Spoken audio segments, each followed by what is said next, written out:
was sitting next to Kim Wallish on an airplane. And they started talking to each other, and they realized that what we're doing in San Jose could completely benefit from what Every Voice Engaged is doing. And out of that initial airplane conversation came the series of collaborations that we've done with the community around the budget games and everything that's come out of that. What we're engaged in San Jose is really awakening neighborhoods' capacity, and their capacity is already there. We are gifted with one of the most diverse cities in the world, with an amazing array of talents and gifts that are abundant. And so what Every Voice Engaged is going to do, beyond just allowing people's voices to be heard, is opening up the possibility of them connecting with each other and engaging in what's most important in their neighborhood and taking action. A lot of the teams worked really hard to figure out what their spending priorities were. And the way that we had it, they had to come to unanimous agreement in order to raise a tax. Most all of those didn't spend all the money that they had. And when we asked them about that, they said, well, just because you have money doesn't mean you should spend it. Really helping us sort through our own questions, because the process of developing the game in many ways was as powerful for us internally as the playing of the game was for the participants. We had department heads around the room who were debating these same questions. We ran them through a trial of the game. We talked to them about what was most important. And so they helped us use the development of the game as a tool to essentially have an internal conversation, which for us as insiders is hard to have. Because if I go to the police chief and say, oh, chief, what do you think about cutting this or that or the other, it can be a real kind of conflictual conversation. If Every Voice Engaged comes in and say, okay, we're going to be running this exercise, chief, what would it look like if you had to do this, that, or the other, then we can have a much more open and productive conversation than sometimes we allow ourselves.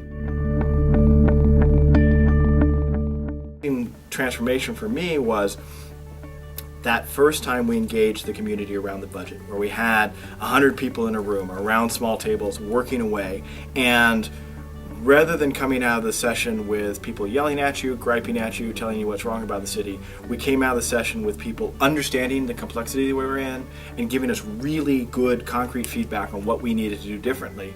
The folks who had been involved in preparing that and who had been most skeptical about the game sort of let all of that go and realized that regardless of whether it's a game or not, it worked.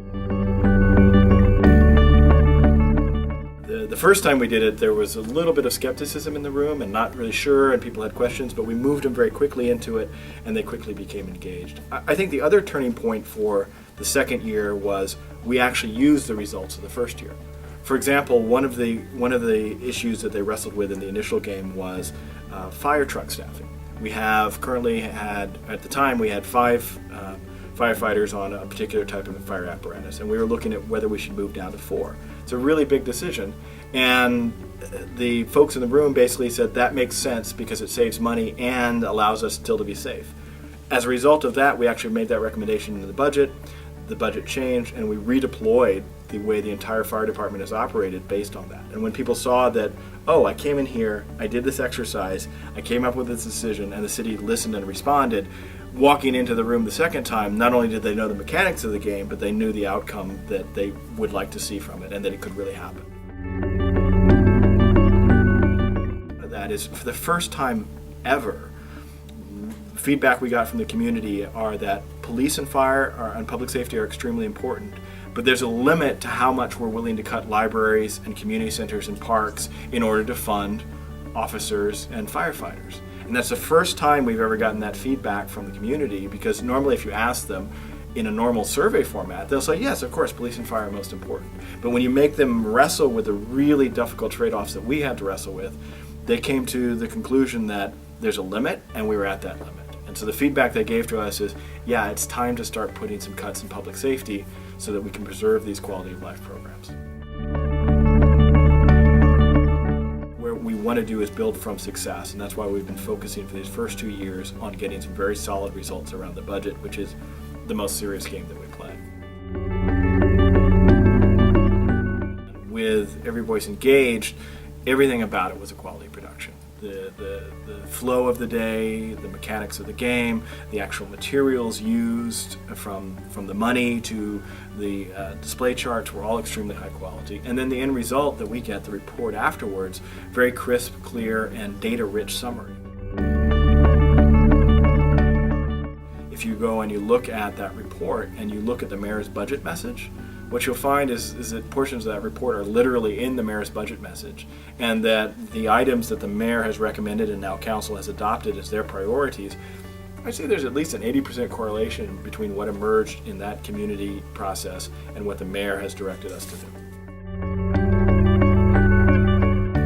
So I think the selection of people inside our organization with the energy, the attitude, and the skills to do the game development and facilitation, and training them intentionally along the way, will be really useful. What every voice engaged is going to do, beyond just allowing people's voices to be heard, is opening up the possibility of them connecting with each other and engaging in what's most important in their neighborhood and taking action.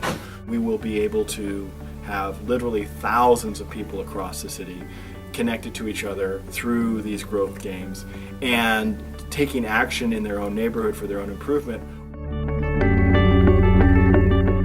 If you really believe that meaningful community engagement can lead to change and positive change, in fact, if you believe in what democracy is all about, then Every Voice Engaged provides a city with an alternate way of connecting with their community.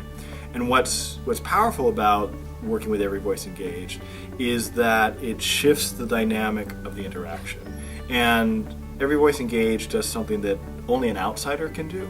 It creates a safe space for dialogue that is not necessarily about past history. And so by creating that space for dialogue, by doing it in a format that's actually fun and interesting and fully engaging people, you lift people out of their normal life and you take them into this magical moment. And out of that magical moment, you actually get a rich data set. So you appeal to both sides of what a city needs, both the emotional connection with community, which is really hard for a large bureaucracy, and the need to have some pretty intense data to understand what's going on. In a city of 1 million people, the only way to truly engage the community is to scale. And the only way to do that scale is technology and using the internet and other tools. So I think the combination of in-person and online games is in fact the only way that makes sense.